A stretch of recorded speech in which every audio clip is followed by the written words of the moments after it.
heet Giovanni. En ik heet Shirley en we doen de groeten aan opa en oma. Ik doe de groeten aan mijn moeder en mijn zus. Hoi, ik ben Natasja Reus en ik kom uit Groningen Middelstum. Ik doe de groeten aan opa en oma Jansen. Doeg! Ik doe de groeten uit Legoland en ik doe de groeten aan oma. Ik ben Westerkoorn en ik doe de groeten aan Frans Bauer. Ik ben Riek en mijn zusje doet ook de groeten aan opa en oma. Ik ben Lucas. Ik doe de groeten aan oma. Ik ben Lars Schutte.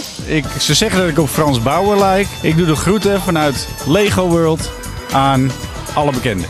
En ik doe de groet aan mijn opa en oma en mijn zusje. Ik weet het niet.